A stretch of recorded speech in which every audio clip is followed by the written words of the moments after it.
90 seconds to air. Everybody okay?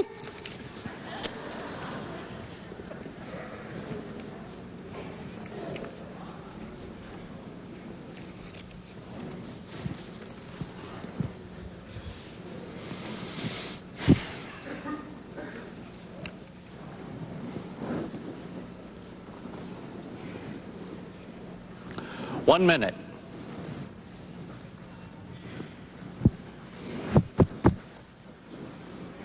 Thank you all very much in advance. We're going to have a great debate.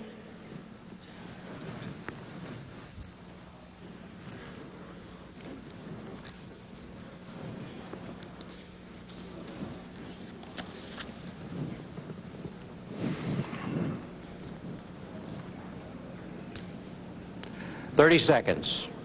We are now gone to our mute mode.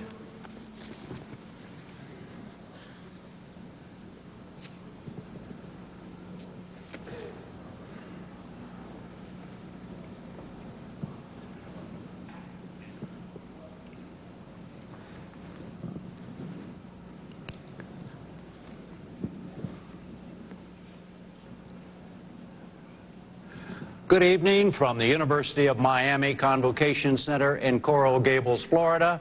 I'm Jim Lehrer of the NewsHour on PBS, and I welcome you to the first of the 2004 presidential debates between President George W. Bush, the Republican nominee, and Senator John Kerry, the Democratic nominee.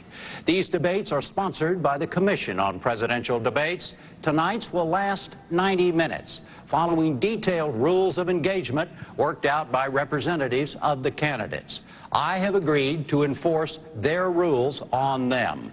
The umbrella topic is foreign policy and homeland security, but the specific subjects were chosen by me, the questions were composed by me, the candidates have not been told what they are, nor has anyone else. For each question, there can only be a 2-minute response, a 90-second rebuttal, and at my discretion, a discussion extension of 1 minute. A green light will come on when 30 seconds remain in any given answer, yellow at 15, red at 5 seconds, and then flashing red means time's up. There is also a backup buzzer system if needed. Candidates may not direct a question to each other. There will be 2-minute closing statements, but no opening statements. There is an audience here in the hall, but they will remain absolutely silent for the next 90 minutes, except for now, when they join me in welcoming President Bush and Senator Kerry.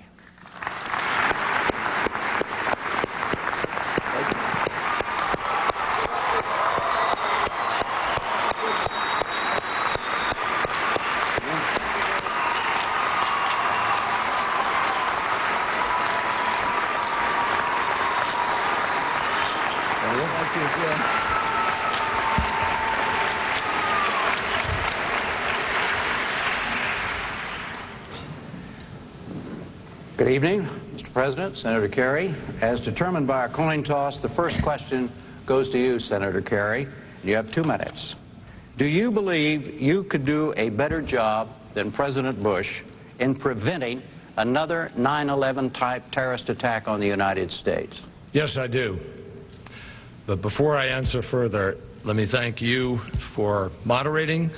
I want to thank the University of Miami for hosting us, and I know the President will join me in welcoming all of Florida to this debate. You've been through the roughest weeks anybody could imagine. Our hearts go out to you, and we admire your pluck and perseverance. I can make America safer than President Bush has made us, and I believe President Bush and I both love our country equally, but we just have a different set of convictions about how you make America safe. I believe America is safest and strongest when we are leading the world and when we are leading strong alliances. I'll never give a veto to any country over our security, but I also know how to lead those alliances. This president has left them in shatters across the globe, and we're now 90% of the casualties in Iraq and 90% of the costs. I think that's wrong, and I think we can do better. I have a better plan for Homeland Security. I have a better plan to be able to fight the war on terror by strengthening our military, strengthening our intelligence, by going after the financing more authoritatively, by doing what we need to do to rebuild the alliances, by reaching out to the Muslim world, which the President has almost not done, and beginning to isolate the radical Islamic Muslims, not have them isolate the United States of America. I know I can do a better job in Iraq, where I have a plan to have a summit with all of the allies, something this President has not yet achieved, not yet been able to do to bring people to the table. We can do a better job of training the Iraqi forces to defend themselves, and I know that we can do a better job of preparing for elections. All of these, and especially Homeland Security, which we'll talk about a little bit later. Mr. President, you have 90-second rebuttal. I too thank the University of Miami and say our prayers are with the good people of this state who've suffered a lot. September the 11th changed how America must look at the world. And since that day, our nation has been on a multi-pronged strategy to keep our country safer. We pursued al-Qaeda wherever al-Qaeda tries to hide. 75% of known al-Qaeda leaders have been brought to justice. The rest of them know we're after them. We've upheld the doctrine that said if you harbor a terrorist, you're equally as guilty as a terrorist, and the Taliban no longer in power. 10 million people have registered to vote in Afghanistan in the upcoming presidential election. In Iraq, we saw a threat, and we realized that after September the 11th, we must take threats seriously before they fully materialize. Saddam Hussein now sits in a prison cell. America and the world are safer for it. We continue to pursue our policy of disrupting those who proliferate weapons of mass destruction. Libya has disarmed. The AQ-Con network has been brought to justice. And as well, we're pursuing a strategy of freedom around the world, because I understand free nations will reject terror. Free nations will answer the hopes and aspirations of their people. Free nations will help us achieve the peace we all want. New question, Mr. President, 2 minutes. Do you believe the election of Senator Kerry on November the 2nd would increase the chances of the U.S. being hit by another 9/11 type terrorist attack? I don't believe it's going to happen. I believe I'm going to win because the American people know I know how to lead. I've shown the American people I know how to lead. I understand everybody in this country doesn't agree with the decisions I made, and I made some tough decisions. But people know where I stand. People out there listening know what I believe, and that's how best it is to keep the peace.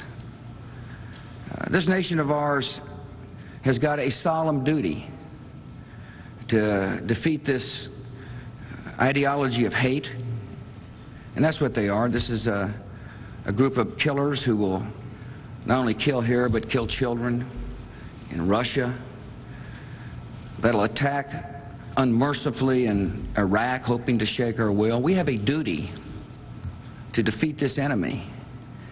We have a duty to protect our children and grandchildren. The best way to defeat them is to never waver, to be strong, to use every asset at our disposal. Is to constantly stay on the offensive. And at the same time spread liberty. And that's what our people are seeing now is happening in Afghanistan. 10 million citizens have registered to vote. It's a phenomenal statistic. That if given a chance to be free, they will show up at the polls. 41% of those 10 million are women. In Iraq, no doubt about it, it's tough. It's hard work. It's incredibly hard. You know why? Because an enemy realizes the stakes.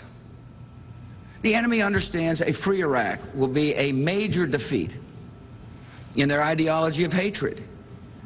That's why they're fighting so vociferously. They showed up in Afghanistan when they were there because they tried to beat us and they didn't, and they're showing up in Iraq for the same reason. They're trying to defeat us, and if we lose our will, we lose, but if we remain strong and resolute, we will defeat this enemy. 90-second response, Senator Kerry. I believe in being strong and resolute and determined, and I will hunt down and kill the terrorists wherever they are. But we also have to be smart, Jim.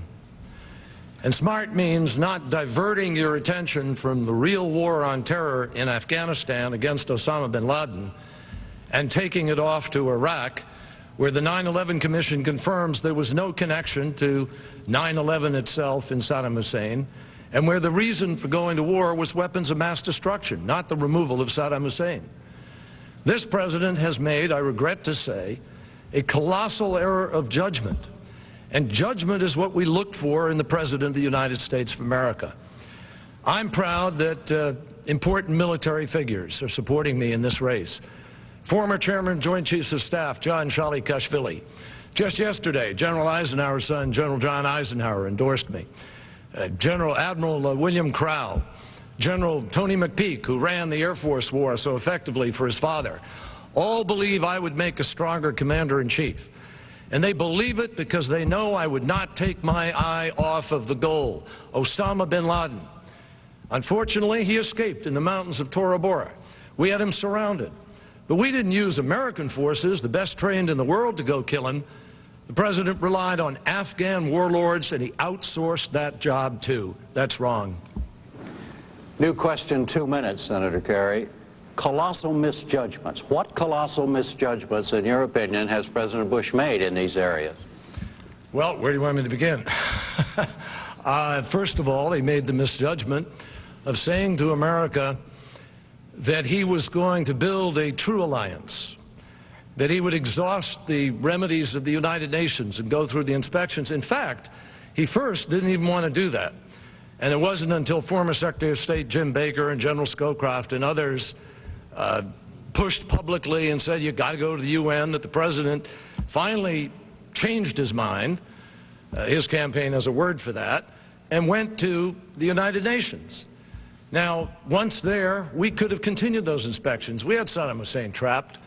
He also promised America that he would go to war as a last resort.